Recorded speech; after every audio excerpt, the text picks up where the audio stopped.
Hello, hello. Welcome back, everyone, to day two. We are here with Dana Mariko Chang, covering editing and printing lifestyle photography. I'm your host, Lisa No. I am the product manager for Lightroom Classic. So you'll have two experts on both sides of the house. Dana, expert in Photoshop, and me on the Lightroom Classic team. Welcome, everyone. Hello, Wade, Sean, Colin. Good to see you. Robert, welcome. Steve. Hello, hello, everyone. Dana, how are you doing today? I'm doing pretty well. Yeah, I had so much fun yesterday. I'm excited to jump into day two. Good, good. Yes, I had so much fun. I mean, it was so cool, like watching your process and learning like how you do your color balance, and like seeing, I can't wait to see the next part of the process, which we'll go over today. And thank you so much for joining again. I see you, Hayden, Beatrice, Randall. Hello. Thanks for coming. Before we begin, I have two announcements. One, don't forget to check out today's Photoshop Daily Creative Challenge with Sam Peterson. We have a new challenge today. It's using brushes. Yesterday, which I forgot the name of, I'm sorry, but yesterday's challenge was photo manipulation. Don't forget to tune in every morning, 9 a.m. Pacific time with Sam Peterson. And this is going on all the way till June 4th. Join the Discord, join the community. It's going to be great. Check it out. Second announcement, today I will be doing a artist spotlight at 11 a.m. Pacific time. So stay tuned and we'll reveal the artists we're highlighting today. Hello, Brian. Hello, Wade. Thank you for that. Thank you for putting the links in the chat. All right, Dana. Hi. Welcome back. Welcome back. Thank you. Tell us, for those who missed part one yesterday, could you give us a little recap of what you went over? Sure. Yeah, no problem. We basically edited high-res TIFF scans of some of my film negatives and brought them to a place where it's almost ready to print, but we're just going to be finalizing those stages today. So yesterday we did a lot of work with levels, clone stamping, color balancing, and just adjusting the different levels so that we can try to optimize as much as possible. And actually, after we wrapped yesterday, I ended up printing a little bit just to kind of get us started. So I have a few things that I can show everybody as well before we even jump in on the computer. But I did want to showcase, or Lisa, did you have any other announcements? I don't want to interrupt that. Oh, no, that okay. Just those two, and okay, all about you. Oh, thank you. Wow. Okay, so we can go back to my screen then. But I can show where we more or less left off with, let's start with this haircut image, which looks, I mean, when I was looking at it, let's see, this is more or less where we left off yesterday on this particular image. And from a digital perspective, this looks pretty good to me because I still can see, I'm looking at the shadows in my mom's hair, and I see some texture here. If you can see my cursor here.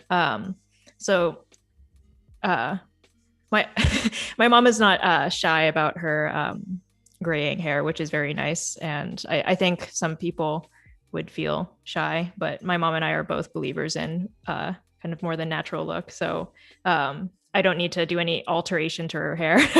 Thankfully, I've had some people ask me to change the color of their hair in photos, and it's hard to explain that actually would make it look even more strange because people know what their hair looks like.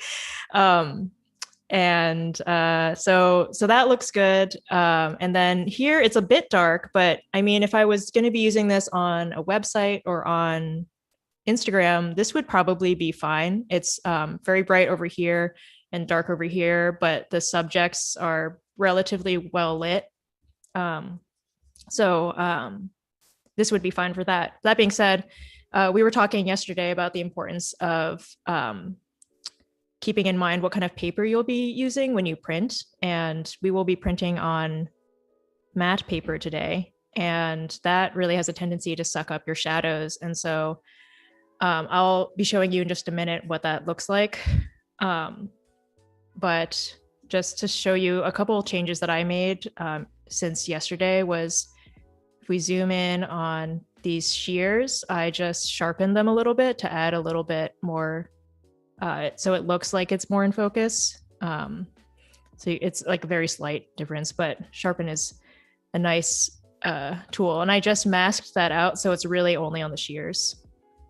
And then I also did something to the shadows here in anticipation of printing on matte paper. And when I turn on this layer, it's going to be quite jarring, I would say, to viewers, because it's, to me, when I look at this in terms of a digital image, it's looks very unrealistic in terms of, it's like, oh, my mom's hair is now blue and this looks unnaturally bright back here.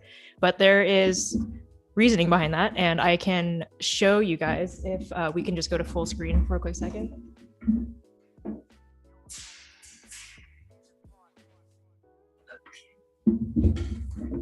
So here we have the image before I made those edits to the shadows. And I just want to kind of look at my mom's hair. Oop, God. Here, and you can kind of see there's a little bit of texture. Sorry, it's not a 4K camera, also it's 720. But you can see some texture, but it's really just largely black. And again, if she were really self-conscious or wanted me to make her hair like a black block, then maybe that would be okay. But we want her hair to look as natural as possible. And so with this shadow being brought up, I did a quick test print, and you can see the difference here. I'm hoping. But you can see a lot, you can definitely tell down at the base that there's just a lot more texture, and it doesn't look super unnatural or anything. It doesn't, in terms of comparing it to the digital version, it looks pretty natural.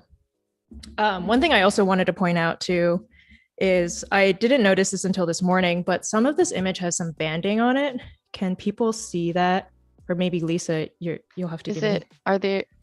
It's little stripes. Yeah, vertical stripes along this test print, which is interesting because so that is usually an indication of your nozzles being clogged on your printer, or it could be that you have the wrong printer profile.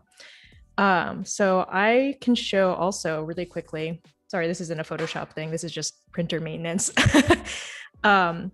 So ideally important. Yeah, in this process, very important. So before you print, you always want to make sure that you do a cleaning and a nozzle check. And with some printers, that's a little bit more necessary than others. Like with this 4900, if you don't use it every day or frequently, it gets very sad and gets it doesn't behave. So ideally, when you do a print check, it's going to look like this, where you see each ink cartridge has its own little column, and then it has little lines. And anyone who's ever printed, this is very familiar. And this is a happy thing to see when all of the boxes are lined up. So that was this morning. So we should be good with her. And then let me show you, this is what let's see, if you don't use the printer for a month, this is what it'll look like. So you can see there's nothing even showing up. So that was many deep powerful cleanings to get it to this stage. So, oh gosh. Yeah, there we go. So yeah, so that's just some like regular printer maintenance. But in terms of the banding, it's interesting because that only happened on this image of the ones that I tested. So part of me is wondering if it has to do, because I didn't change the paper type. And sometimes if you have too thick of paper, it's a lot of details in this problem solving. And often I'll reach out to friends also that print, because everyone has encountered random problems at different times and has different solutions for them. Sometimes I've noticed if you use a really thick paper and you don't tell your printer that you're using a thick paper, there'll be some banding as well. But I didn't change the paper type, and it's not unusually thick or anything. This is on, if anyone's curious, I'm using Moab Lasal paper. I've never, we have a lot of questions about how to pronounce things in this live stream, but it's spelled Lasal. So I assumed it's LaSalle. So if anyone has any idea, I've only seen it written. Please educate me. I want to sound correct. So if anyone knows, but this is roll paper that is single-sided, but you can get sheets which are double-sided, and that's great for if you want to send Lisa like a postcard or something, then you can print on both sides. But this one you can only print on one side. Yeah. Good to know. Both sides is very nice. Yeah. I'm learning so much. Good. I had actually in college bought 2 boxes of Moab Lasal, thinking that I would print a draft of a book on one. And I was going to do that because I was making the book from scratch and was going to bind it myself. And it was a little bit too hard to try to make sure the printer was aligned on each single page for double siding. And it got very expensive very quickly. And it sounded like I would have to like nail each page printing double sided in one go. And I was like, that's not really realistic. So I didn't end up doing that. But then I had a lot of this Moab Lasal paper. So I've been using that. I would say that my favorite though, if anyone is curious, is Moab Rag Bright. I like the 300 GSM. It's very thick. It feels like a solid cardstock. But that's my absolute favorite. It has a really nice bright tone that you're printing off of. And it just feels great in your hands. And it feels more like an object. Are there certain kinds of images that like make that Moab Rag Bright really shine? Like darker images, brighter images, or is it pretty balanced?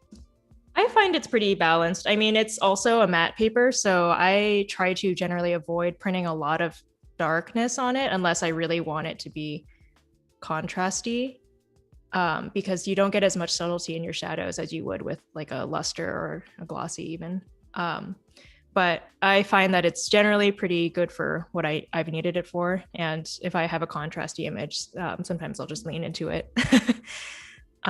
But yeah, a great way to explore also if you're curious about trying out different papers for anyone, you can often go to different paper brands websites and order sample packs. And so those are just going to be a collection of 8.5 by 11 sheets of paper that you can use to print. I would probably have some sort of like color coding thing at the bottom, and then just a couple of your images so you can see what that would look like on each type of paper. And that's super helpful. So you can see like metallic papers, more handmade papers, everything. So Moab is a great brand. Hanamule is also a great brand.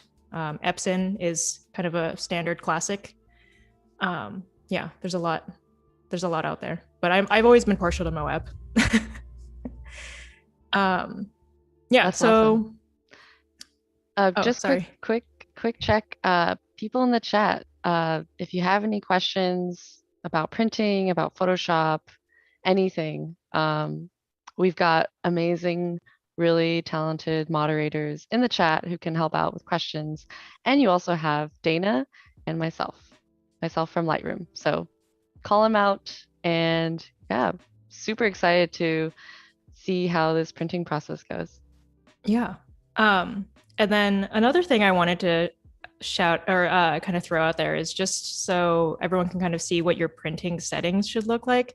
Because one thing with the banding that could come up is that you have the incorrect printer profile or the paper profile on. So I'm just going to pretend, usually I rotate. I guess it doesn't really matter for this demo situation, but usually I rotate it so that it mimics the angle or the rotation that it'll be coming out of the printer at. So I'm just rotating this really quickly so you can kind of see. So that looks correct in terms of how it's going to look on the page. And let's see.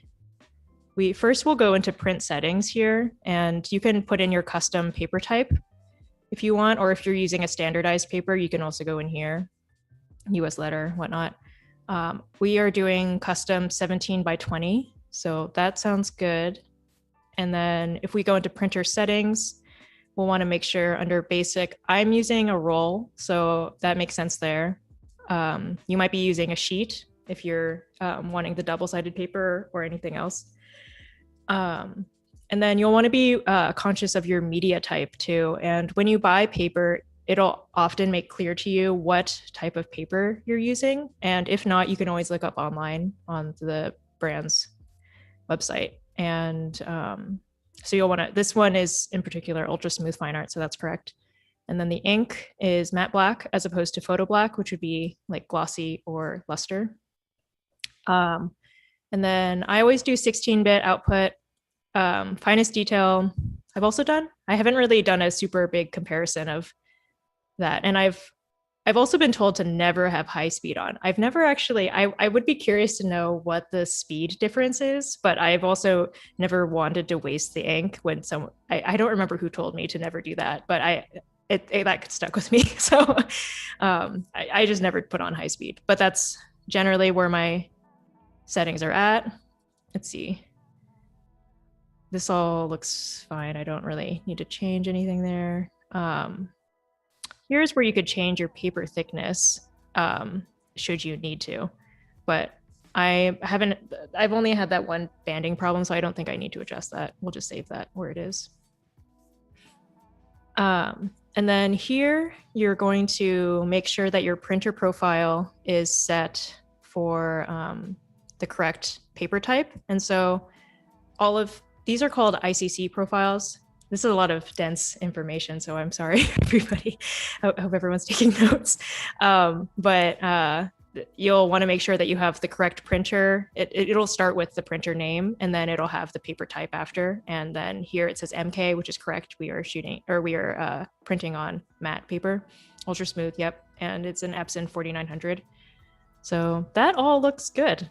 I've never messed with these also too. I remember, my teacher, Jay Gould, I think he kind of had similar feelings where it was kind of like a experiment with it, but it's never, it never felt like a really big deal, but perhaps he can correct me later if he's found that it does change things, but we'll just say done for now.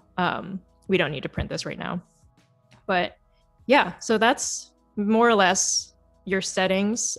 You should be able to get those ICC profiles automatically when you install a driver on your, like a printer driver. But if it's not already on there, one workaround is you can probably Google the ICC profile and then enter it manually in your computer by going to your Go. If you press Option while you're on Go, you can open up your library. This is more just background stuff. And then once you're in library, you go into color sync, profiles, and then you go into here, and you can drag and drop there. So you can kind of see I've added some in here, but I think this is maybe when I did like this Disgusto one. You have to do update the color of your monitors also when you're in photo. And I think that one didn't turn out very well. So I didn't want to lose it, but I knew I didn't like it. So I just had to name it something else. So that's that. Okay. So let's get started on maybe lemons. I was pretty happy with how this turned out also. I did a little bit of work on this too after the fact. I just did some dust because I know that can be a little bit tedious for viewers. And then I did a hue and saturation and color balance to compensate for this left portion. And I did a quick test print yesterday of this too, which I can grab and show the audience. If you can go to full screen.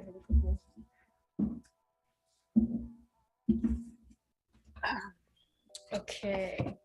And one thing I noticed is this corner is very black.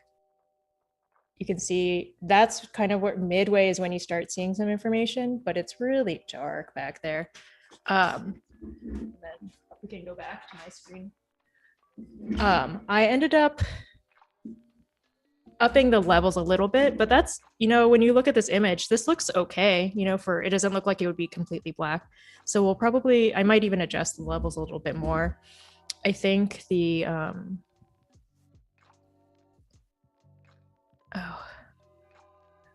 I think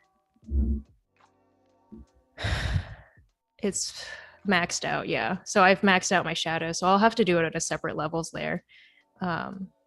Yeah, it's so finicky. How's everyone in the audience doing, by the way? How's everyone's morning going? Anyone buy a printer last night? I was browsing some. Eric added some helpful tips in the chat. He shared a YouTube channel that explains the differences in perceptual versus relative color. Thanks for sharing that, Eric. Eric, can you give us a little sum up in the chat so that Lisa can read it out loud to me? That also reminds me, I was telling Lisa also, yesterday in our live stream, we were talking about Adobe implementing a new focus filter, I guess, into Photoshop. And I was trying to remember what it was called. And I looked up the Petapixel article, and it was portrait mode. So now it's not just on your phone. You can also do this in Photoshop, which is really interesting. And I'm sure a lot more customizable than in your iPhone camera. So this is what I was talking about. If anyone was curious and or remembers from yesterday, seems cool. I think it looks a little better in this situation. It depends on what image you're using it on. I remember trying to use portrait mode on a spider web once, and I don't even want to talk about what that looked like. But has anyone in the chat gotten to use this yet? I haven't heard of this. Where is it? It's like neural filters. Mm-hmm. I've never used that before. So I'd be really curious to know if anyone's used it. I wish that I had an image that I felt like would be a good example to use that on to experiment with. But yeah. People in the chat are doing well. Welcome, Jeffrey. James, I'm glad you're having a great morning. Oh, James, great. Fantastic. Hayden Patterson says he loves, with about 5 O's, the natural dark gradient on the left of this photo. I agree. Comparing the print and the further adjustments that you made, I'm excited to see how this one turns out. Great. Yeah. This is the first time that I've actually been printing this specific image, because I've never, I wasn't able to print it as large as I wanted to before. Oh, actually, this is a great example. Sorry, I keep going to I want to go to full screen me now. So granted, these images are shot with a 35 millimeter camera. So the negative, as we talked about, is much smaller and probably more like this versus 120, which is more like that. So you get a lot more real estate with that. And this is about the natural size of a low res negative scan if you want to just print it at scale, which is very small. You can't, I think it would be fine for probably postcard purposes, or if you want to frame a small print, that would be perfectly fine. But if you try to enlarge it, and I'm not sure how well this will translate on Zoom, but this is a slightly enlarged version, which is at an 8:10 crop. And when you see this image in person, it might look okay through a camera right now. But when you see this in person, it almost looks like you've applied a like paint filter to, it's like, yeah, when you apply a paint filter to a photo, like you want it to look like a painting. So it looks kind of like crunchy and weird, and maybe would be okay if you see it from like 4 feet away. But when you see it within a foot, you're like, oh gosh, it doesn't look like it's naturally at that size. So that's a good example also. We can go back to my How screen did now. you enlarge it, or did you just stretch it when you printed it? Yeah, so you can just adjust in image size and then try to push it by a couple inches. That's kind of how I cap out, but maybe some people have some other tricks to it. Usually I will try to enlarge it and then add a little bit of sharpness, and that can compensate for any sort of softness you get. And I also already have added sharpness to this image, just a little bit in smart filters. I was just curious. I had never used smart filters with an unsharp mask. It's a bit subtle, but you'll see when it loads back on. It's loading now. Have you tried super resolution? No, I haven't. What's that? Cool. Well, this is exciting. I get to talk about something that just recently came out in March. So in Camera Raw, there's a way to increase the resolution of your image by 2x. So you get 2x on on both sides, so height and width, for a total of 4x more pixels. Holy cow. Yeah. That's in, you said Camera Raw? Yeah, it's in Camera Raw. Where would I find you? So you would right click on the image, I believe. On the image itself, not in Camera Raw? Yeah. Well, in Camera Raw. Okay. Okay, well, let's see. Is there a film strip? Maybe it's so the way that I am used to seeing Camera Raw, there's usually like a film strip at the bottom. Oh, well, this is the Camera Raw Smart filter, which is maybe different. Let's see. I'm not sure if there's a difference, but I can get it set up and do a quick demo. But basically, you right-click the image and you enhance, and you select super resolution. And is the tool actually called Enhance? It is, yeah. That's awesome. What it will do is it uses AI to intelligently increase the size of the image so that while retaining sharp edges and color accuracy, etc. So it's super cool. People in the chat, if you tried it, let us know. I would love to hear. And yeah, well, let me see if I can get better instructions for you. I can try it later. Yeah. Live. If that would solve all of my, then I wouldn't have to pester Eric to help me with my scans. I also love that. Yeah, sorry. I also love the idea of it being called Enhance, because it reminds me of that, like in CSI when they are just like zoom in really far and you'll see the killer. Like there's this one specific scene I think where they zoom. It's like security footage, and then they're like zoom in on that person's eye, and then it zooms in and then does a different angle of the eye, and then you see the reflection of somebody in the eye. And they're totally like, perfect. Totally. That scene was referenced many times. Oh yeah. during the development process. Awesome. There's also a good Futurama episode where they make fun of that scene too. I maybe that's copyrighted, so we can't play it, but it's a fun one that I always think about too. I love Futurama. So good. So good. Has anyone seen that scene? Shout out to you. Comment below. Cool. So I have an explanation from Eric about the synopsis. Use perceptual 99% of the time. Relative color metric is really only used if you need to match colors 100% to colors that exist in the real world. like replicating fine art pieces or restoring art pieces. Thanks, Thank you, Eric. Eric. That's so helpful. I will continue to use perceptual. And Steve Festus Kasaboom, hopefully I said your name right. Back to the portrait mode, he said you need a good portrait of a person to try that out. So maybe, I guess spiders don't count. Yeah, spiders, they don't need to be in portrait mode.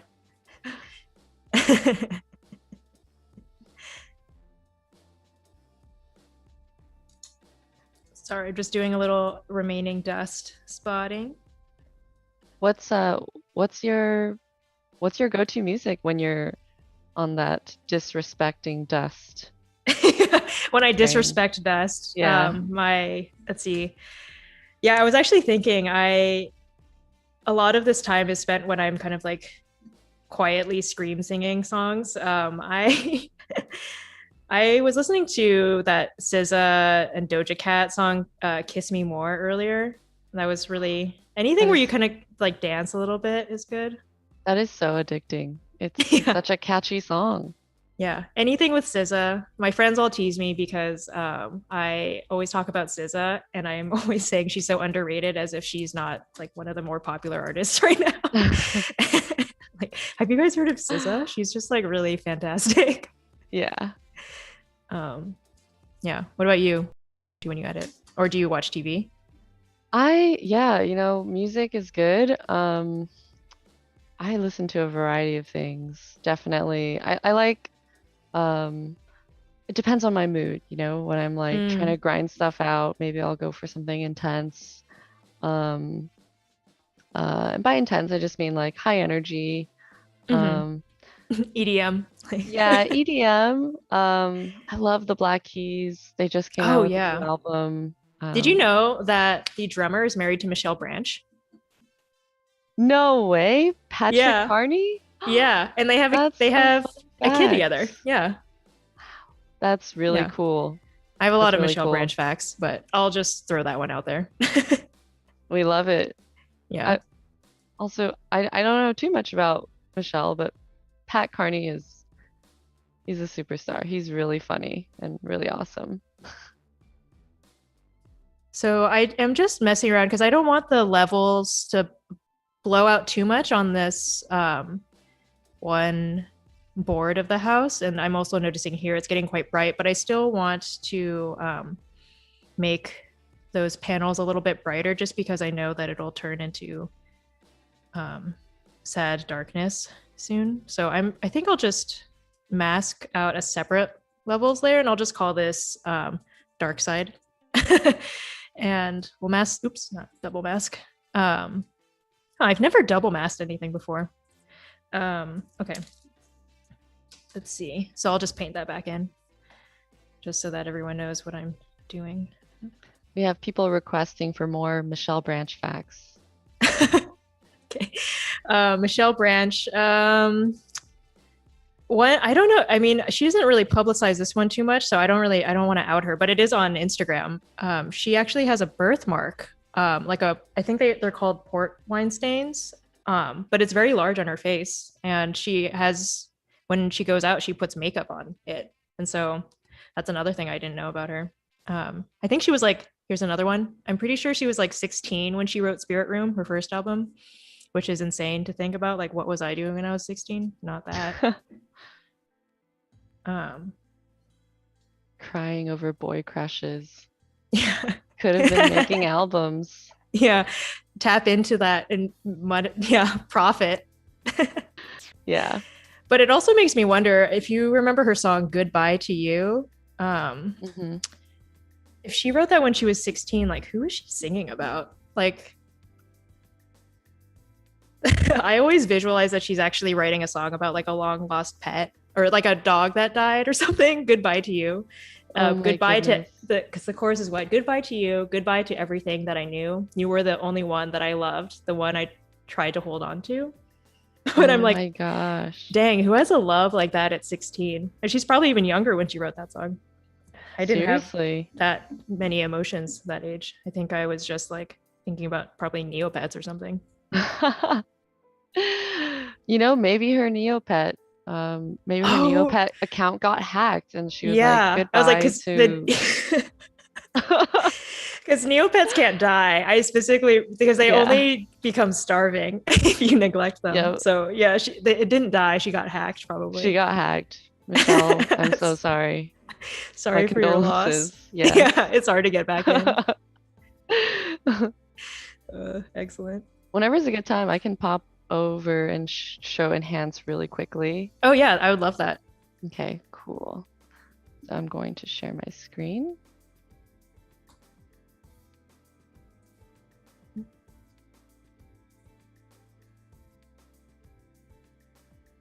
Cool. So I think what it is, you have to do it in Camera Raw, I think it has to be from the raw image itself. So not as like a layer or yeah. So just from like the Photoshop home, oops, that. Anyways, the Photoshop home, I opened this image, this raw image. It's a Sony file. Um, and I haven't done anything to it, but you can see if you right click, Enhance. enhance. There you go. So we actually have something called raw details, and it improves the details and reduces artifacts. And then we just added super resolution in March. So this is a brand new feature. It is an ACR. It is coming out to Lightroom very soon, but I'll be doing this demo in ACR. So you can click around because this is an ML-based algorithm, which is super cool because you're able to accomplish and preserve a lot more details and color accuracy. But you can click around to see like what details exactly you're looking at. I haven't done it to this image, so I'm not really zoned in on what I want to look at. So, but once you click enhance, it will create a new DNG file, and that's going to be 4 times the pixels. Oh my God. And you can do that as many times as you want. So this is really good. Like, for example, when you need to crop in an image super tight, right? Like this happens like for you have a prime lens on, you're a wedding photographer, and you had to get a shot, but you're super far away, and you have to crop in. This is a great way to preserve the details and up the resolution. Or like maybe I'd love to see like how this would work with your workflow, Dana, in printing and see yeah, if you're able to recover those details, and so you can stretch your print without making it look like a painting or an art. Right. Yeah. I wonder how I would do that. Because can I even open, because all of the scans are either, the low res scans are all JPEG. So I don't know, can I open that in Camera Raw or I would have to, do you know what I mean? That's what I'm wondering is if I can even open it in that setting. Yeah, probably not on Camera Raw, but I think you can do it in Lightroom. I'll double check. Yeah, you let me know, and then when it comes out. I will... When it comes out. Oh, okay. But let me double check. I don't want to spoil anything. Okay. Yeah. We're counting on you, Lisa. All right. Okay. Let me just make this a little smaller. Sorry, everyone's faces. There we go. Okay. Yeah. So I was just bumping this up here with this dark side, which looks okay. Let's see how it prints. So maybe what I'll just do is let's do a quick print, but let's yesterday I was mentioning that we could do test prints of grabbing and selecting. I think that might take a little bit long to merge all the layers and whatnot. And when I'm by myself, I have that kind of patience, but I won't make you guys suffer through that. So we'll just do a smaller paper size. When you're on a roll, as long as the width is accurate, that's really what matters. So I'll just grab this amount. Maybe I'll like there so that we can see this. Here, I'll zoom in a little bit. So we can see this section and then also this section and make sure that that's not completely black. So let me just double check on this, because when you go between different files, sometimes your settings are slightly different. Not by your choice, but just happens that way sometimes. But since I already printed this file, it should all be good. Perceptual, thank you, Eric. Yeah, let's just go for it. Okay. Yep, I know. And so that'll take some time to get going. Can you hear it kicking on, or is my microphone not picking that up? Quiet. Okay. It's like a little whistle. Is that right? Yeah, a little whistle. Yeah. So the frenemy speaks. Yeah, yeah, my frenemy. Yeah, I love this printer, but God, sometimes I really don't love it. It's when it's misbehaving. So I guess in the meantime, while we wait for that to do its thing, we can talk about another image. It'll be making some noises and we'll just have to ignore it for the time being. This image I was kind of playing around with also. I had mentioned this before, but earlier I had made a layer that was a blank layer. I'll kind of just show you guys. This was my error. Do not do this at home. But when I was clone stamping, I did current and below on a blank layer that was above my color balance and levels. And the order of your layers really makes a big difference. And that ended up clone stamping for the color balance and levels as well. So if I wanted to adjust my color balance or levels later, then I had these weird spots of my clone stamping that were still stuck in the past, if that makes sense. So I ended up deleting that layer and I just made a separate layer here called clone stamped. So it's all fixed now. But yeah, be very aware of what order your layers are in. Even actually on this image, you can see if I switch the order here, that even makes a difference. So just being conscious of that is, I think, important. That's a really great tip and reminder. Yeah. And groups can also keep you organized too, which is super helpful because it can get really crazy. But yeah, so where we are with this image is I didn't do any dust and what is it? What's the filter called? Dust and scratches. I didn't do that. I just did it all manually because I'm very old school. I removed some people down here on this layer because I didn't want to condone their poor behavior of going up the glacier. But I think these people may be okay. I'll leave them. I think this is interesting for scale also. So you can kind of gauge. It's like maybe like, what, 300 people tall? I don't know. And then there's a lot of discussion about whether I should keep this bus or whether I should make it the entire frame. I am going to keep the bus as it is, where it is, and I'm going to keep this middle bus as well. And I also did, our test print is done. Okay. Oh my gosh. Okay. So can we go to full screen?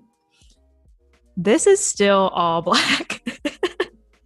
And this is blowing out almost. Can you guys see? Is that? It's just on the edge of blowing out. So I think I need to bring down my levels on that side and then maybe bring up levels again. But yeah, I mean, it's pretty incredible. Like, I mean, what do you guys think? Do you? It's like, how can that be the same as this? The world of printing. Things are not as they seem. On average, how many times do you have to test print before you reach like a done level? Ideally, like 1 or 2. It depends on how picky I'm being about it, and at a like certain point, it's like, oh, I wonder if maybe that's how I max out. But let me just. I am. Oh gosh, what do you guys think about that? Let's see. I'm not discouraged yet, but ideally, it also depends on what I'm using it for. But yeah, usually it's only a few times because Who wants to be wasting paper, I feel like the fact that you said you only lose one or two prints, I'm like, yeah, she's an expert. Well, just ideally, it's like you just can't. But yeah, that's really dark though. And then if you guys are wondering, behind me, I have, I can just shift this over. Oh, thanks. There's this light box here where you would normally be reviewing prints. That's kind of your ideal like balance for looking at things. And that'll also help you determine if you want to invest in like these thousands and thousands of dollars of equipment. That does help in general, you review prints. Or you can kind of do what I did and find a workplace that has all those things already and make use of them. But yeah, so I can definitely tell that, let's see, we're going to go back to layer levels here. I'm going to bring it down because you can see, yeah, it's just a little bit too far. So maybe that's okay. Let's just see. Maybe a little bit more.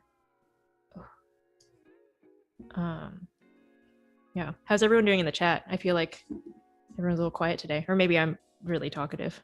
No, I think like we're hyper focused on seeing your process, which is really interesting. I mean, it's cool to see how many different little bits and pieces and little tweaks here and there that you need to consider to really make a successful print. You know, I think people outside of this world probably like take it for granted and they don't understand like when you see that beautiful print in your hand, you don't like there is so much that goes into it. Right. So this is like really awesome. And it's cool to see like, you know, how to troubleshoot, right? So it's like, okay, so we get this print. Oh, it's too dark. What's next, right? Or it's blown out. What's next? Yeah. But people in the chat, so we're talking about, we had someone ask, Christine was having issues opening Photoshop because her startup disk was full. And so we've all been giving her tips and tricks. Do you actually have any recommendations? If you know of a way to bypass that error? I mean, do you have a lot of other programs running or is it just Photoshop? That's probably my biggest question. Like even if you quit Creative Cloud, I might actually do that just while you're working. Sometimes I find that helps speed up my computer a little bit.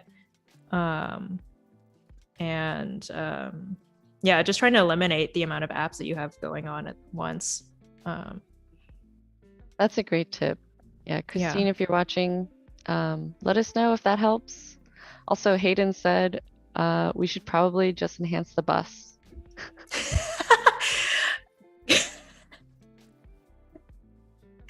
Yeah, we should. Yeah.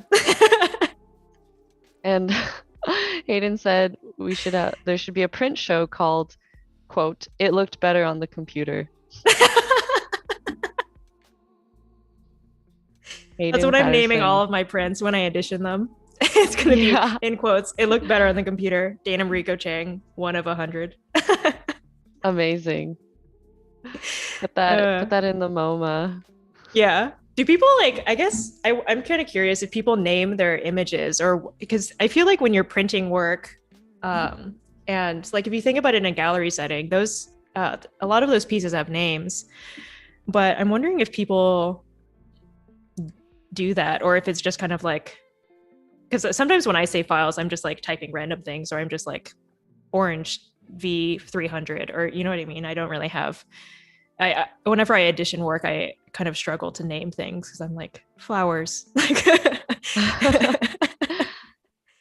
But yeah, let me know if anyone names their work or if that's like passe. I don't know. You know, I really liked how you named your film series on your website. And by the way, if you haven't checked out Dana's website, please do. It's gorgeous. I love her work. But I really liked the For a Moment title. Thank you. Because yeah, I mean, at first I didn't know that was film, but when I looked at the photos, they did have that film quality. And the way you captured the composition and the subjects. And the moments like they weren't um like they felt really real, and for a moment just felt really fitting. So Sweet. Thanks so much. yeah, yeah. And by Lisa the also way, has a great website too. If anyone wants to look at Lisa's website, I don't know if Adobe links to hosts, but everyone should check out. Is it what, Tea with Lisa? Tea Time with Lisa. Tea Time. Yeah. Yeah. Go check out Lisa's work too. Thank you. Thank you. I'll I yes, also shameless plug. I also have like this playlist I curate every month for my friends. That's what Mm. I listen to when I am editing photos. And it does have like a combination of things, mix of like productivity and like in the fields. But yeah. You Dana, know what I what's also, oh, sorry. oh What were no, you I saying? was I was going to ask what's the computer you're working on? Right now, like we're all talking about hardware. Oh my gosh. I have an old, here, I can show you even about this Mac. You guys, everyone's gonna laugh. Let's see. Yeah. Here. I have a old MacBook Pro, late 2013, 15 inch, which Wow. I've been holding on to mainly because of the ports. I didn't want to invest in dongles. I feel like I sound like such a curmudgeon because I'm like, no new technology. But I am Manual anxiously, dust I remover. know, only manual, do it the proper way, the way God intended. But I am planning on getting the new MacBook Pro 16 inch or 14 inch whenever those come out with the M1 chips. My brother is calling in the chat if he wants to chime in about it. I He's been encouraging me to look into it, and I'm quite excited about it because it sounds like they're removing the touch bar, which I did anyone ever want the touch bar? I don't know. I don't think I ever needed it. So that's great. I think they're bringing back. These are all rumors. I don't know if it's rooted in fact. I think they're bringing back the USB ports and or maybe a Thunderbolt, like a good old regular Thunderbolt, not the USB-C only. And I think they're also going to be putting an SD card reader, which, yeah, I mean, I think the computer I had before this one was one of those really hulky 17-inch MacBook Pros that had a port that was, I forget what they were called, but you could insert a adapter so it could be a CF card reader, which was really useful because that's when I was shooting, or I still do, I guess, with a Mark II, Canon Mark II. And those, I'm like, why are they on CF cards? Like, I wish it's such a specific thing. But yeah, it was so big that it allowed for those CF cards, which I mean, CF cards are like this big as opposed to SD cards, which are, a good size. But yeah, so I'm really excited about that. Well, you're not alone. Bianca is also in the 2013 MacBook Club. Thank you, Bianca, for reassuring me. And That's old timers. Steve said, Catalina? I'm trying to Yeah. do my best Steve impression. Sorry, Steve. I am also hesitant to like upgrade. I was on High Sierra, is that it? For Mojave, up High until Sierra. yeah, I was on High Sierra until probably like 2 months ago, honestly. I just, I'm nervous about updating with programs not updating at the same time. I know Adobe is generally pretty good about, I feel like every time I open Photoshop, it's like, here's a new update. But not all programs are as up to date. So sometimes glitches happen and I just don't, I'm nervous. Sorry, Steve, I'm a nervous Nelly. What are you on? You're on the most up to date one then, Steve? Someone said they just bought a new MacBook in April. When is the new one coming? Do you know, Dana? I think it's all speculation. I was just reading on Mac Rumors actually that there's some speculation that they'll be announcing it at WWDC or whatever on June 7th. But again, that's all speculation. The article I read said that it would be uncommon for them to make that kind of announcement at that event. But I don't feel like I'm a super Apple head. So I'm really just, I feel like repeating what I read online this morning. This is slowly becoming an Apple commercial. Steve says he is sadly on an old 2015 MacBook Pro and it's dying. We feel you, Steve. Yeah, I totally. If you guys could see, I think I sent a picture to some people, but my setup is I currently have a tiny USB run fan on the back of my MacBook right now so that it doesn't overheat. It's like I feel like I'm making my grandma work out or something. It seems unfair. I Uh, am actually currently operating on the new M1 and it's oh, great. you're Yeah, on a 13-inch or what? 13-inch. Wow, I'm jealous. It's nice, yes. Yeah. How does that screen feel for editing for you? Do you feel like it's do you feel constrained at all, or do you feel like it's a good size for you? So my laptop before this was the 16-inch or Mm, the 15 or 16. And I got it because it was my primary machine for photo editing. And as a student, everywhere you go, you know, you want to be mobile and have your photos ready, um, and your workstation ready. But, my back started hurting. Maybe I was just yeah. getting old. Maybe it was the 15-inch. But you know what? The 13-inch does just as well. You're zooming in anyways. Yeah, it's great. Does anyone in the audience shoot commercial photography? Because I'm also wondering if people use, in terms of laptop sizes for shooting tethered, if how the 13-inch feels for that, if anyone does that. That's a very specific question. But that's Yes, we'd another love to thing. hear from you. Yeah. So Dana, are we planning to print this one as well? Yes, I should explain that a little bit more, shouldn't I? I have a test print actually for this image that I did a little bit of color balance on this after I printed this, but I can show you that if we can just go to full screen really quickly. Okay.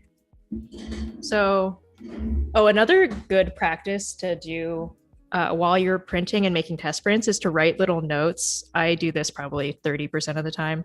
This is just general good practice, though, is to write notes along the margins of what you're editing, just so that you can kind of, and also if you number them, let's see, there's a note here. Can you see that at all?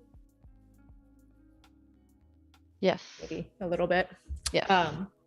Anyway, so this is a test, like a little strip that I did. And I felt like this highlight was maybe a little bit magenta or red or something.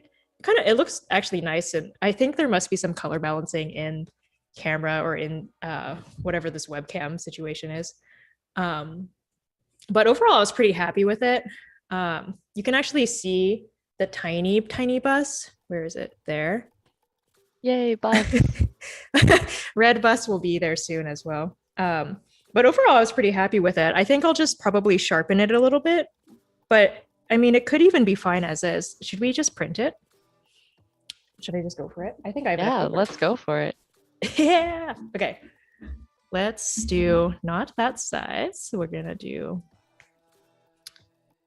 let's do 17 by 20. Save. Oh, I'll probably have to resize it also. Another interesting thing is document profile. You kind of want to keep an eye on. I noticed a lot of the scans that I've been receiving from Eric have been in ProPhoto RGB. Usually Adobe RGB 1998, I think, color profile is optimal. But oh, great, okay, that's a good size. But I haven't really noticed an issue with the ProPhoto version. Let me rotate this also. But that's another thing you'll kind of want to keep an eye on. If it's like CMYK or something upsetting, then you'll definitely want to make sure that's correct for you. Okay, so let's go back to this. Let's see, layout, printer settings, roll, ultra smooth, fine art. Yep, good. Back to layout. Okay, that makes sense. I think it's a little bit longer than 20 inches. Maybe I'll just give it an extra inch in length. So if you want to just manage your custom sizes, you'll go in there. Let's just do 21, and you have to rename it, otherwise you'll forget like I do. Save. Great, so that gives you a little more space. And okay. Okay. Always clipping. Okay, so that's gonna do its thing for a bit. And even rotated, it's interesting looking at the sky because I'm like, oh, is that too yellow? But we'll just see when it comes out. I selfishly just wanted to print this one as large as I could, because once I got the stands back, I was like, oh, this would be awesome as like a large print. It kind of reminds me of, there's this one Japanese photographer that I really like. God, what's his name? It's like Naoya Hatakeyama, I think. He has these really gorgeous prints of like explosions and mountains, but kind of gave me a similar vibe. So I was like, maybe it'll feel like I have one of his pieces if I print this. Yeah, That's awesome. So when you are when you're editing your images, or even when you're taking these images, are you keeping in mind like where you want the viewer's eyes to be drawn to first, like with the haircut image, which is such a cool moment. Like, and I remember you said you sharpened the scissors. Is that like an intentional like you want the eyes to be drawn there first? Yeah, definitely. Well, usually that process starts with the actual process of taking the image. So that's part of most of that is composition, and then you can tweak that in post if you. But the sharpening does, I think, help enhance what you want the viewers to focus on. But really, like in terms of what you look at, you just don't want it to be the things to be too distracting, because I think if some people might look at an image, like the first version of this print, they might look at it and say, wow, the dark parts look really black, like, and you don't want that to be what they think of. You want them to think nothing of the actual print, unless it's like that's good print quality. Do you know what I mean? So I think editing to make sure that there's nothing that can be picked apart in that way is really important. But yeah, sharpening definitely helps with that. Sometimes brightening certain spots also can help, but really compositionally, like, because with here you have the arms that are kind of pointing at the haircut, and my grandmother's body, like here, is lit as well. So yeah, I think people are also drawn to anything with dappled light. So anything like here, I think this dappled light almost is like a tunnel to the lemons. So it feels like and also the lemons are centered, so which helps draw your eye to the one thing that's in super saturated color. But yeah, that's a good question. Really love this image. By the way, Stony Braswell, oh, so sweet. Thank you, Stony. He said the pictures you're working on are very nice. You're very helpful, Dana. Oh, wow. Thank you, Stony. Hi, Basmala and Jaina. Welcome. For those who are just joining, we're here with Dana Mariko Chang, and she is showing us her printing process of her lifestyle photography. Do people in the audience also like to print, or are they trying to get into it? Or do you guys mostly shoot digital? Because a lot of this can also apply to, I mean, because we're printing digitally, so a lot of these lessons can be applied to whatever you want to print as well. I find that there's a little less like troubleshooting that needs to be done with digital printing. Just, I think inherently, because usually the image that you're starting with has less things that you're trying to manipulate if you're trying to make it look really natural. Like I have here, I can show you the promos that I was working on.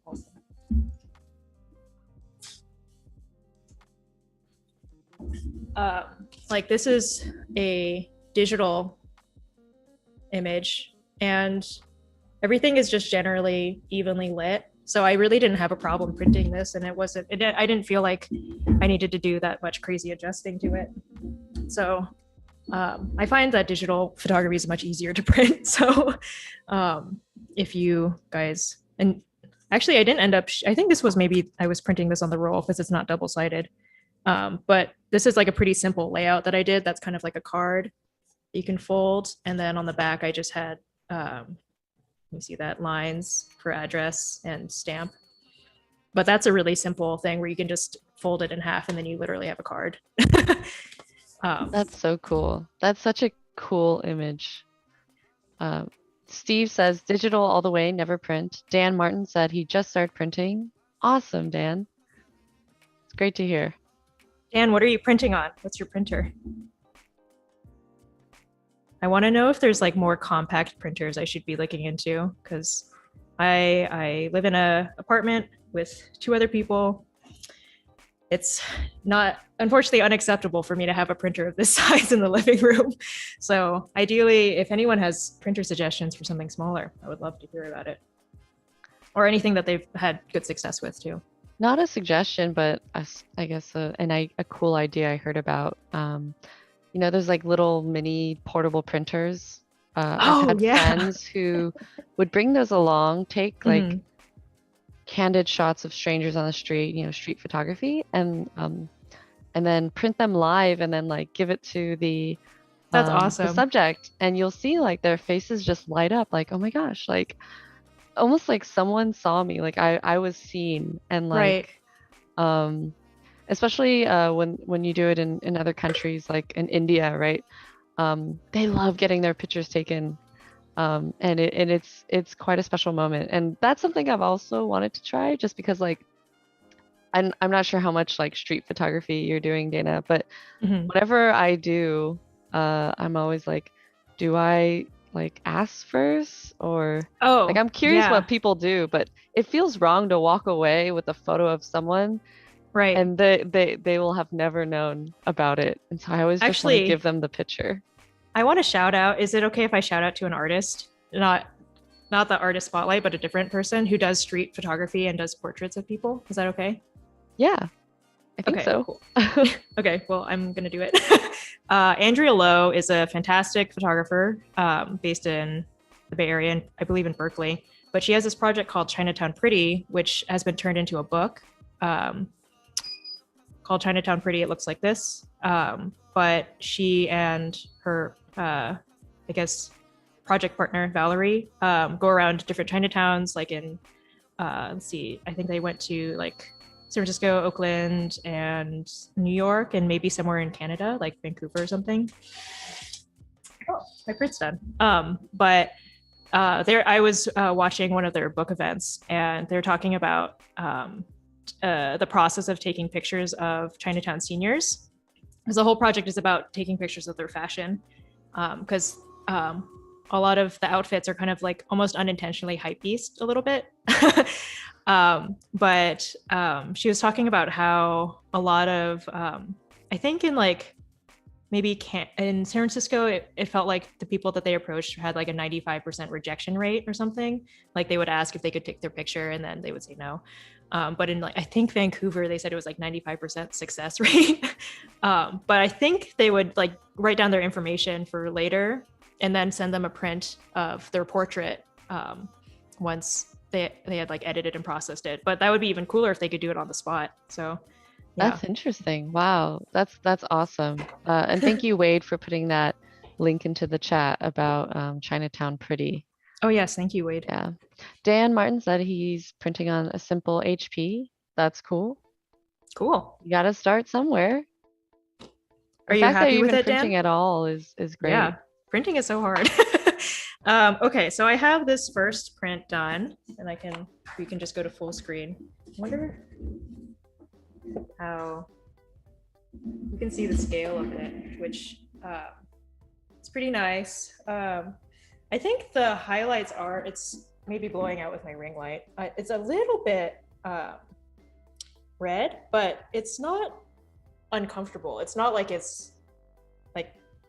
California in August red, if anyone knows what I'm talking about. Was it August or was it September? That one crazy day when it was all orange. It felt like a Um, month, 2 months probably. yeah. That was another thing. I was watching Top Chef and some of the scenes were during the fires up in Portland. And yeah, this guy was crazy. But no, it's not like that at all. So I'm pretty happy with this actually for now. I'll probably sit with this for a little bit and revisit it. I don't even know if I need to, maybe I'll sharpen it. But I can show the bust for everybody. Let's see, where are you? It's hard to see my camera while also holding this. Oh, there it is. Yeah, I see it. Everyone's favorite bus. Speaking of like reddish, I have a question from the chat. Sure. It sounds like a similar predicament. So from Martin Way, some time ago, I printed a digital image from my XT4 in black and white with a Canon inkjet printer on Hahnemühle, thank you, postcard paper, but it came out greenish. Any ideas to troubleshoot?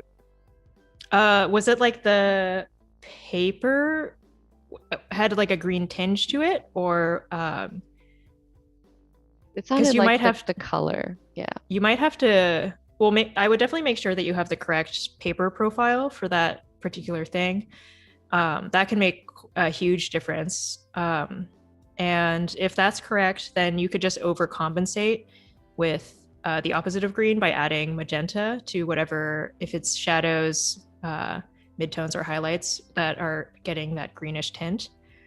I think probably a lot of people are familiar with the color wheel, but just so everyone knows, here, I'll zoom in over here. The opposites, when you see a lot of cyan and you want to dial the cyan down, then you'll add red. If you see a lot of green and you want to dial that down, you add magenta. Same with blue and yellow. So those are things that are opposite of each other on the color wheel. And that's some helpful color theory from art school.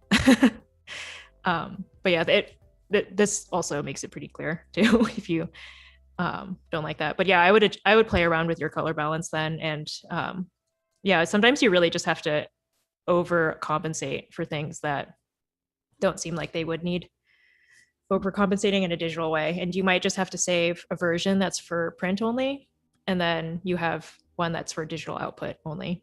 And because the main thing is you want the digital look to be similar to the print, but the files won't necessarily look similar. So yeah, does anyone else have any suggestions? I guess that's where I would go. But Martin said the black had a green fringe to it. It was quite fringe. Weird. And it wasn't in the image, because that sometimes when there's fringing, it could be like a chromatic aberration.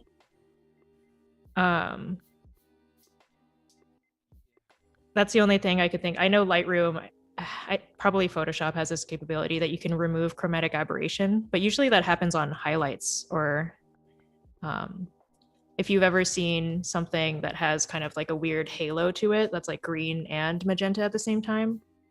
Lightroom has a capability where you can just like remove it completely, or I think it desaturates it maybe, but there's like a chromatic aberration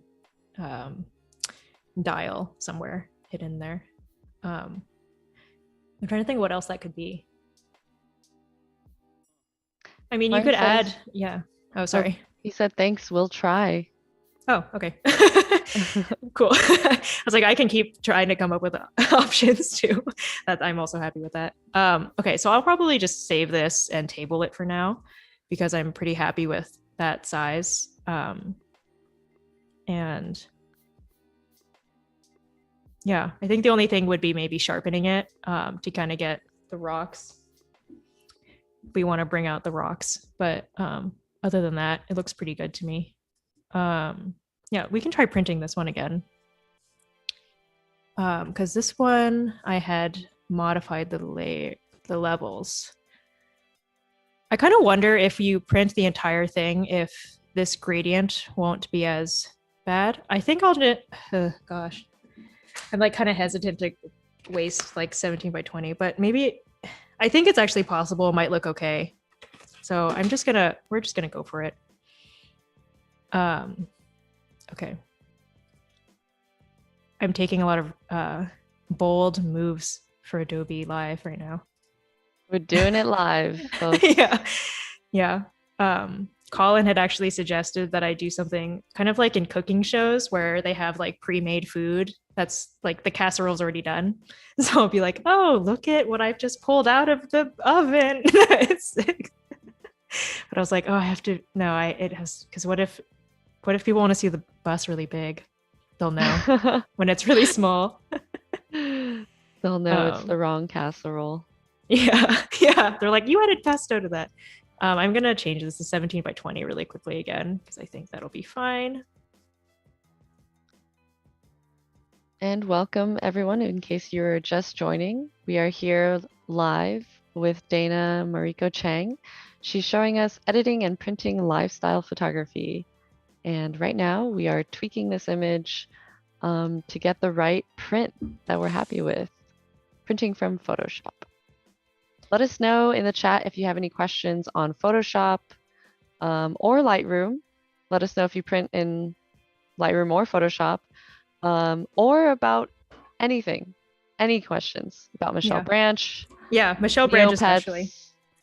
Yep. Any Photoshop questions. We talked about how to start up Photoshop when your scratch disk is full. We've got experts in the chat. Keep the questions coming. And by the way, Dana, Martin says we appreciate the realness. Okay, good. Yeah. It's all you guys are just seeing it live. Anyone who's printed on a 4900 knows how scary this is.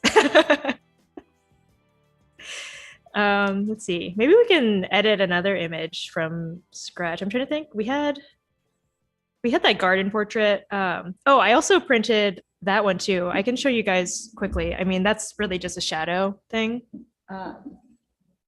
Yeah, I printed that one as well. And let me pull up the edited version.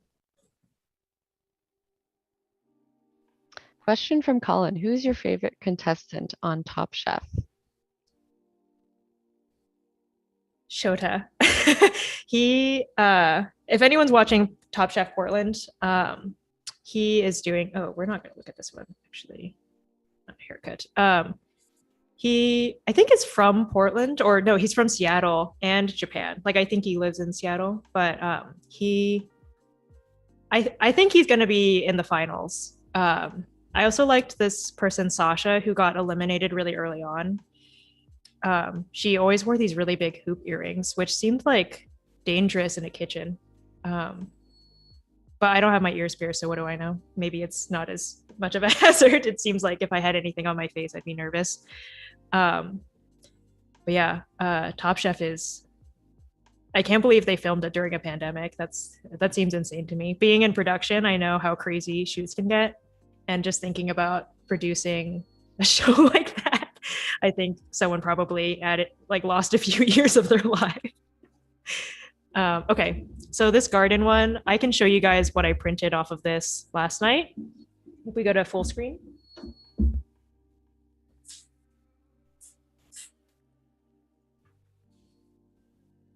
So,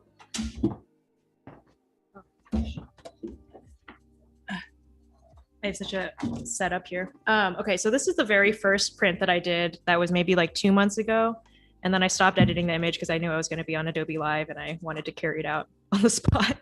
But you can see in the shadows up here, this is one of the trouble spots that we were working on. And you can see that the leaves pretty much fall out in the shadows.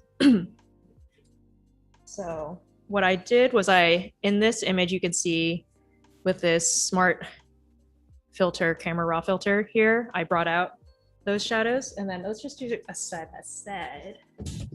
The old one is in the back and new one's in the front.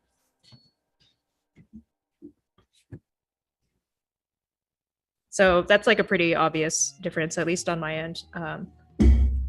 Yeah, you can totally see the difference. Yeah, and so you mainly just want it so that when you look at an image, it's like looks pretty evenly distributed and not like there's just pure blackness in one corner. So I'm pretty happy actually with how this turned out.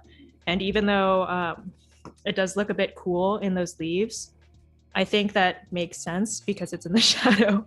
And if you have it all warm, then it kind of loses that realness. So I'm pretty happy with this image. My mom was watching the stream yesterday, and she wanted me to clarify to everyone that I had asked her to stand for this portrait. She did not ask this of me. So I'm clarifying that for everyone. She's not vain at all. It was part of a project that I was working on. She was being very accommodating. So thank you, Mom. That's so precious. That's so precious. And almost exactly what a mom would say. Thank you, Mama Chang. Yeah. It's Thanks, a Mama gorgeous Chang. portrait. It's a gorgeous portrait, and I love how the shadows came out. Is this where we say now the print is better than the computer? Yes, I feel pretty comfortable with how the print turned out. So yeah. Thanks, Mama Chang, for indulging me. But yeah, so that's a good, but I was thinking maybe we can just get started on another scan because there's so many different options in here. How What do long people does want to a see? print usually take? So let's say we've printed the lemons one, right? How long does it Yeah, usually take on this is about average? halfway done. So maybe like 3 to 5 minutes. No, is that? I honestly, as soon as I press print, I instantly start doing something else because I have this habit, at least with baking, where if I have something in the oven, I'll just kind of crouch in front of it and stare and watch it go. But I try not to do that when I'm printing. So I don't actually know how long it takes because I try to just tune it out. But yeah, this one looks about halfway done. It's looking pretty good actually.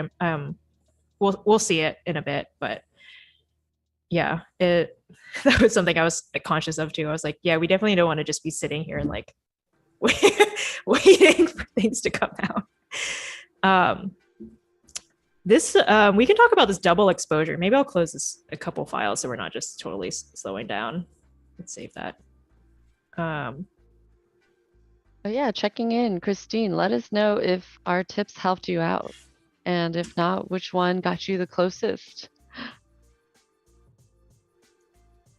It's so satisfying. It's like it does feel like pulling something out of the oven.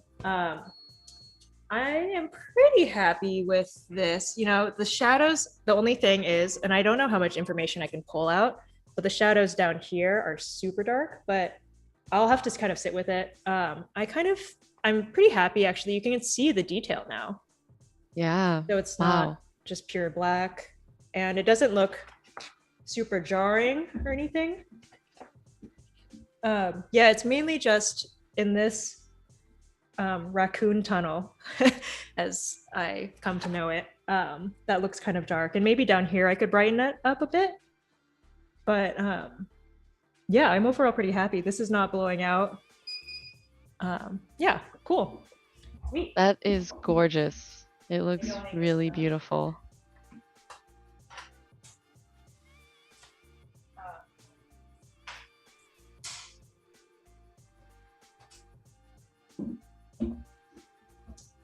Another thing, when you print on a roll, it has that curve of the roll, and so you can compensate by rolling it the other way. If you have like a clean cardboard tube or something, and you maybe line it with glassine paper. Glassine paper is a great way to like wrap your prints. Also, it's kind of like parchment paper or wax paper, but you can get a roll of it for pretty cheap at any art store. But Good that's tip. a great way to flatten it out. Otherwise, you'll have like really curvy stuff. Yeah, cool. I'm glad you guys got to see that one come out. It looks great. It looks great. Let's see. What should we work on? Oh yeah, I was gonna say this one really actually kind of stumped me. So I'm gonna make myself pretty vulnerable for you guys right now. But in terms of the shadows, I really struggled with this one. Let me just turn this into a smart object really fast so you can kind of see. Maybe there's a way that I can desaturate it so it doesn't. Just when I brought out the shadows, I think probably what I should have done was retaken this image with a little bit more light on the back, this dark section, because it just it's super dark. But I feel like in Photoshop anything's possible. So there must be something that I'm missing. So if anyone has any suggestions also, that would be fantastic. Let's do camera.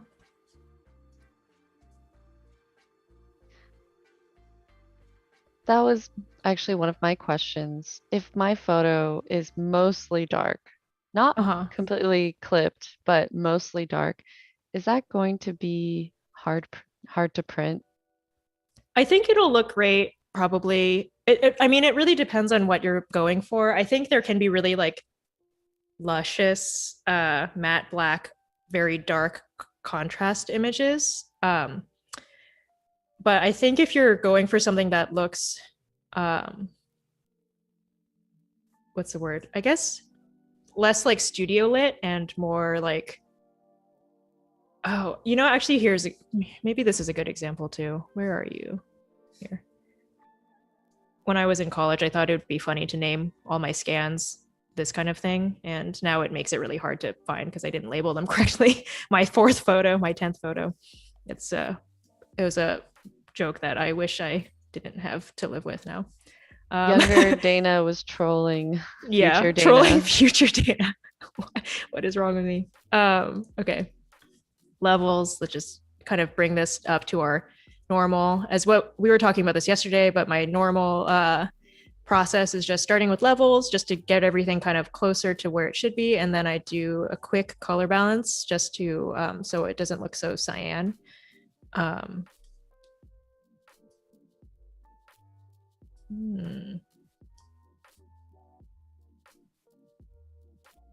Aha.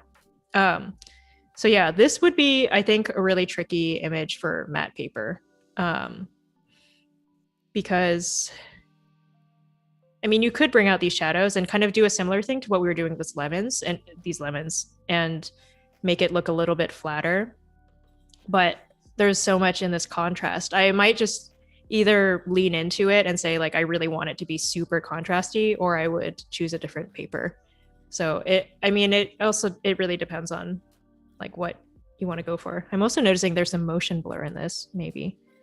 Or what is this? Maybe I just need to sharpen it. Where is it focused? Here, maybe? It's a little sharper here. So I probably need to sharpen this because I want this to be in focus. This was taken at my great aunt's house. It's her kitchen counter is a little messier than other counters, but I'm glad to have this image. Oh, this is kind of nice down here. This helps break up that darkness, this like water reflection. I actually really like that. That is really cool. But yeah, I kind of want to be bold enough to put a paper lamp on my kitchen counter. That's like a very confident move, don't you think? I feel like I would get spaghetti sauce on that so fast. Like totally. Yeah. Like, how is that clean? That's amazing. Good for her. Soy sauce. Yeah, soy sauce for Marinara. sure. Yeah, especially if you're using like a wok, it's just like that's gonna be stained for sure. Let's see. Maybe let's go to Lightroom so that people can kind of see an overview, because maybe I'll let people pick what they want to see me edit, if that is okay. Sure, yeah. Oh, well, we have 40 seconds away from the artist spotlight. Okay. Cool. Well, that'll give me time to open this. Wade says, be careful with glassine paper and any gelatin-based photos or prints. Sometimes it can stick to emulsion layers. It's great for prints like Dana is doing though. Thank you, Wade. Right. That's a good tip. That's helpful. Okay, so here's just a quick overview of the images that I have available to edit.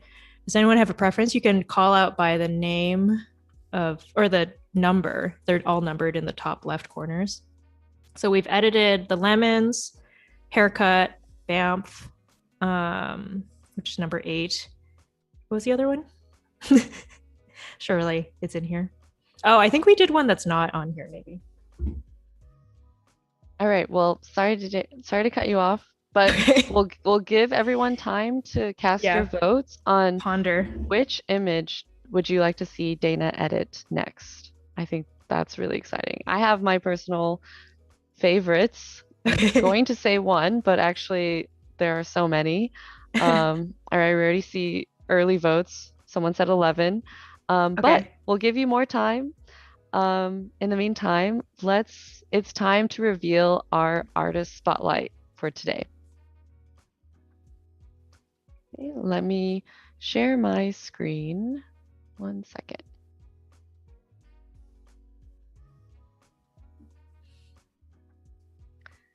And drum roll, please. Eric Sanchez, you are the Woo! artist spotlight of the day or of this session. So for those who don't know, the artist spotlight is something we do for the day twos. It's a we usually take the time to highlight a creator or artist from the community and promote them. Um, and now we're going to go over Eric's work. So Eric, if you're in the chat, say hi. Don't be shy. So I I personally love the aesthetic and quality to these images. And Dana, we'd love to hear your thoughts on these photos as well. But Mhm. it looks like he's shooting film as well. Is that right? I believe he shoots both film and digital, but yeah, he does like to shoot film for sure. Yeah, well, you know what I love about Eric's work is that it's very, it's so detail specific. Like everything feels like it's perfectly aligned or perfectly in place. It feels like he almost orchestrated it or planned it. It's yeah, I personally really like his. I don't know if it's on Behance, his chili series. Oh yeah, Um, it's on Behance. okay, It's you're so cool. familiar. Yeah, it's Um, so cool. Let me get to it. his the Mexican the doors in Mexico, doors and windows. Yeah, those are also really nice. But yeah, let's look at the chilies because those are my favorite. Um, yeah, you know what I mean? It's just like very detail specific and just like the perfect amount of highlight on each thing, and each composition is just like so it's like tender and detailed. I don't know. I love it. I love this one. I could see this as like even like a stamp, a postage stamp. I was gonna say Ooh, a yeah. flag of sorts, but this is really cool. Eric, you should make chili stamps. Yes, I would buy them. Yeah, we would each buy a few sheets, I'm sure. Yes, yes. And all the textures of the surfaces are super nice. Like, where did you shoot these, Eric? Yeah, lots of texture going on. And And like, where do these tiny chilies come from? are they homegrown? Yeah. This is cool. I like how this lines up with the scratch here. Oh, yeah. It's like it's dangling, like on a string. Mm-hmm. Yeah, Mm. super awesome work.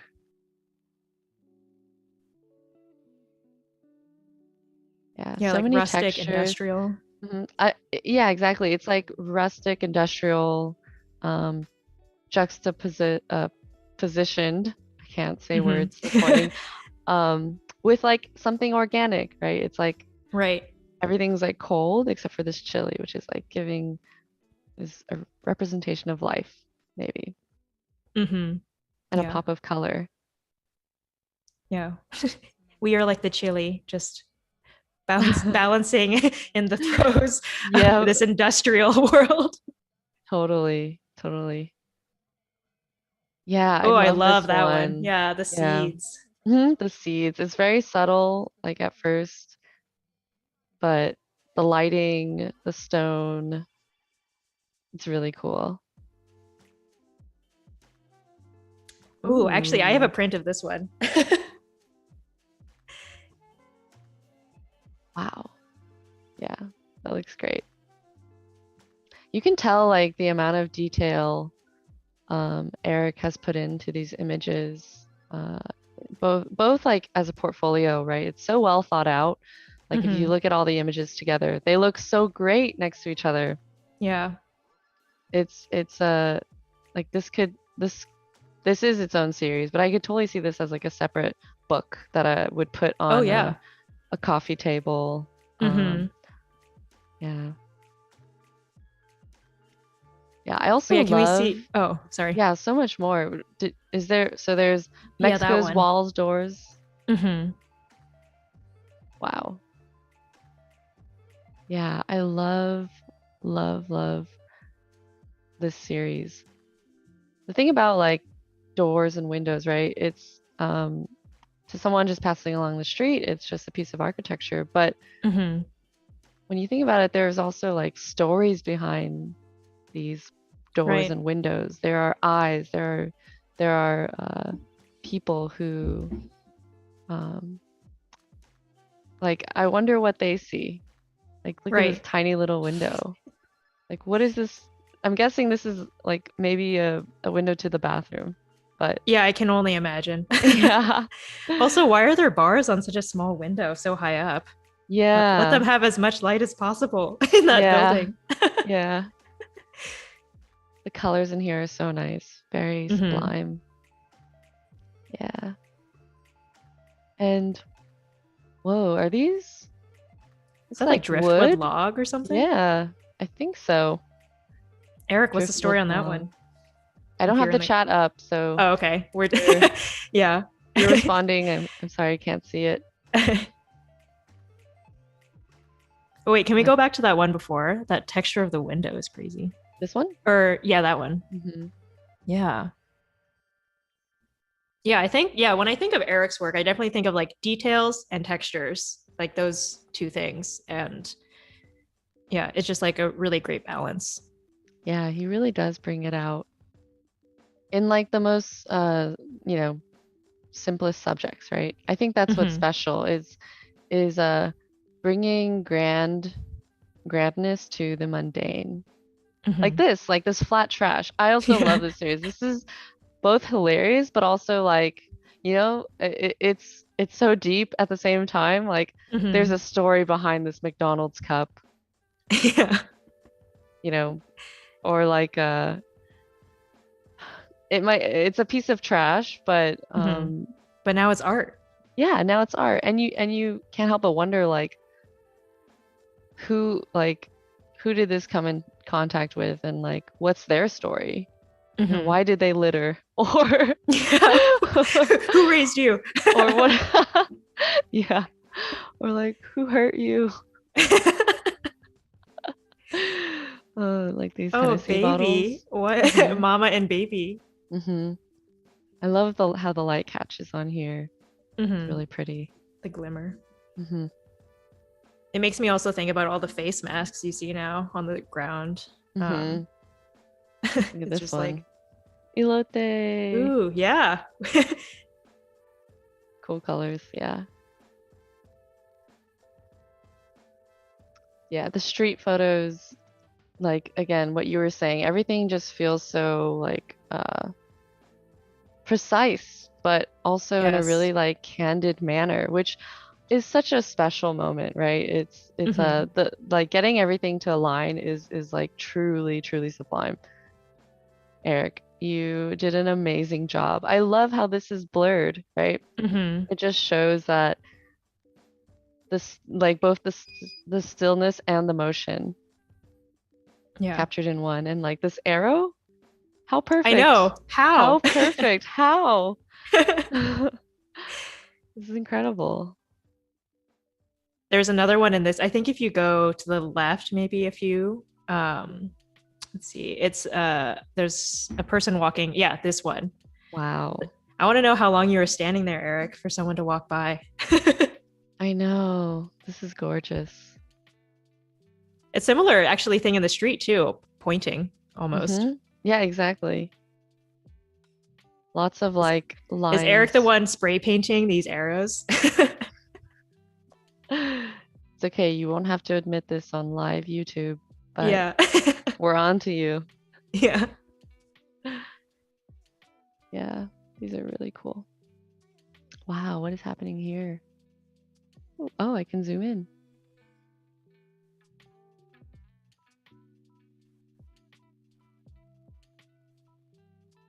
That's such a long truck.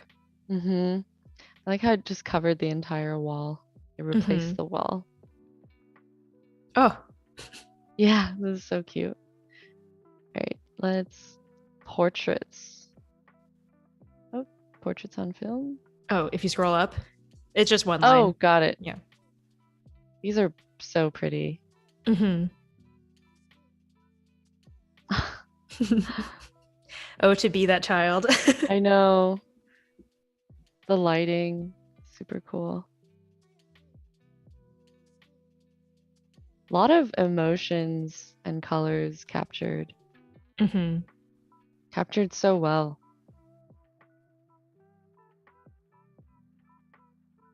Like, wow. The colors in this one are incredible. I'm It's guessing this is almost like dream 120. state. Yeah, Yeah, that yeah, yeah. this one's super dreamy. Yeah.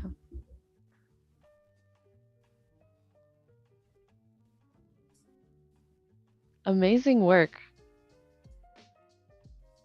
Eric, thanks so much for sharing all your work on Behance. This is so awesome and really, really inspiring. Like, it's inspired me to be a little bit more intentional about my when I'm shooting on film, even, which tends to be a little bit more like haphazard at times. But everyone, check Eric out. Give him a follow. Give his images some likes. It's some really inspiring work. And also follow Dana and give her a few likes as well. Yeah. Throw me some while you're at it. Yeah. All right, Dana, I'm going to turn it back to you and we'll see which images people have voted for. Yeah, you'll have to do a quick rundown for me. We'll have to do a quick edit. We only have like a little bit of time. So we have votes for 11, Okay. 10, 2. Mhm. Two. But Two is a tricky one. most votes for 11. Okay, we will go with 11. We will give the people what they want. Okay. Do you really want to quit? Yes. I'm sorry. I'm not going to save this. I'm not going to save this either. Let's go to, where is R11? Scans. It's Japan #1. Does anyone recognize where this is from also? This, not the lemons one, this one. If anyone recognizes it, let me know in the comments. It's very niche. Also, if anyone recognizes the artist who this pumpkin belongs to, feel free to throw that out too. Okay. Oops, I lied. There were 3 votes for 11 and 10, but we'll go with 11. Oh, But just sorry. know that both images were equally liked. Okay. Grandma Sounds good. Chang. Yeah, great. Yeah. Technically, she's Grandma Itano because she's on my mom's side, but Itano, yeah. But yeah, I've never called her Grandma Chang. I wonder how she would react to that. Don't tell her I said that. We can cut that out of the live stream.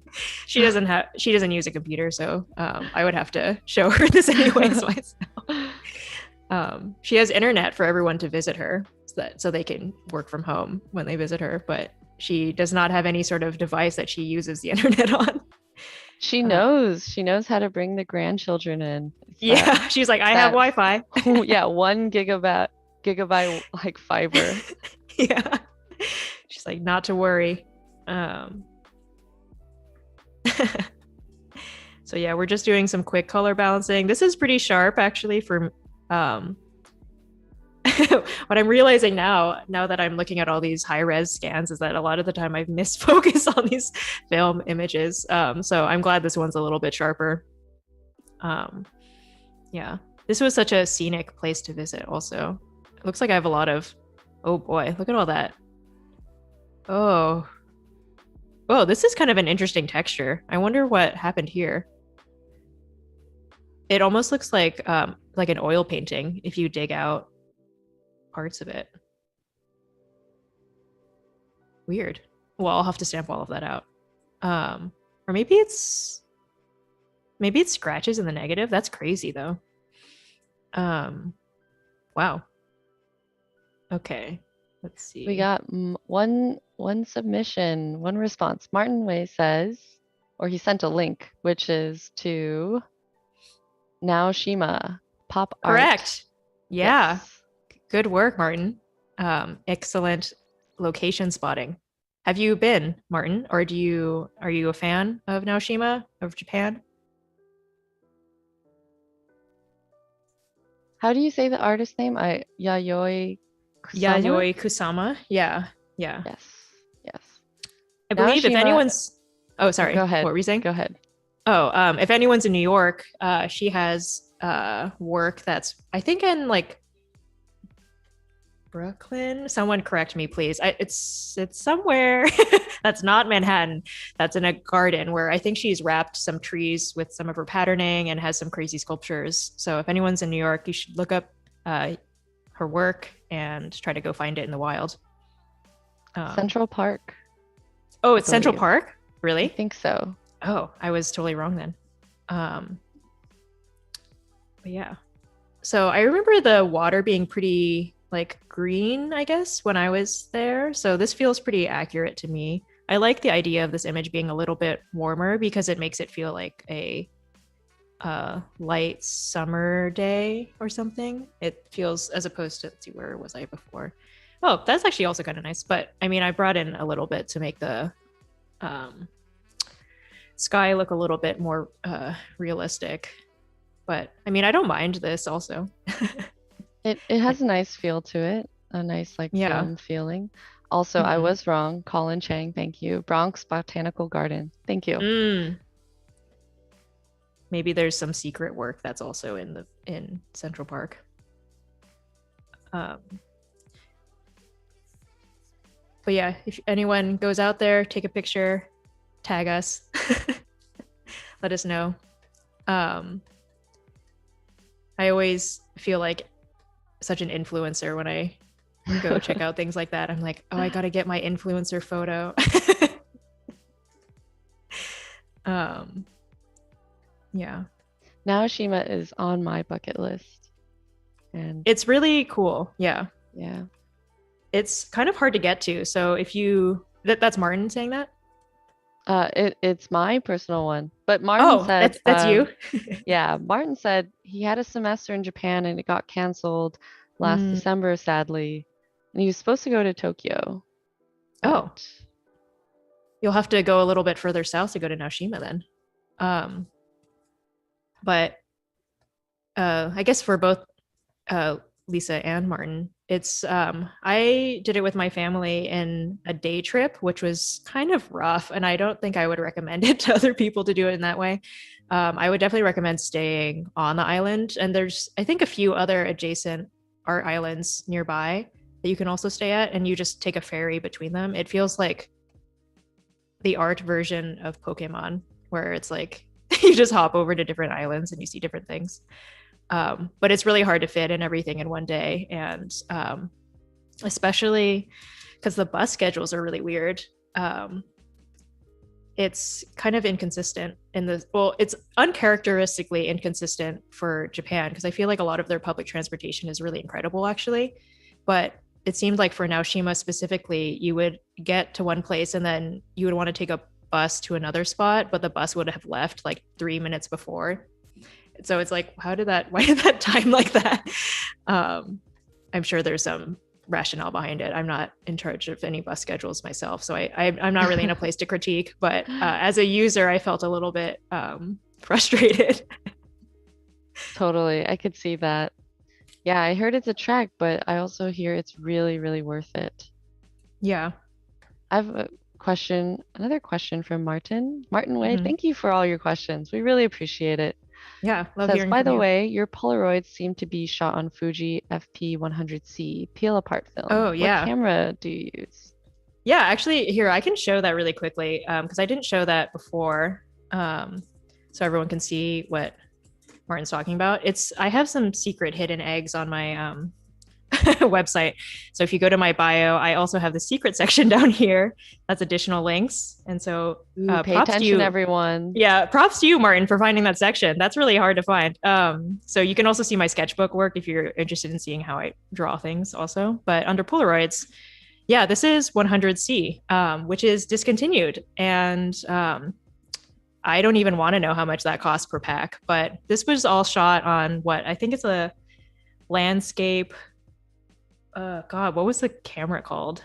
It was called landscape something or other. But I love shooting with it, and the peel apart film, I love the like color quality of it too. This is at Ocean Beach, Lisa. I don't. This chair is This long is so gone. cool. I hope.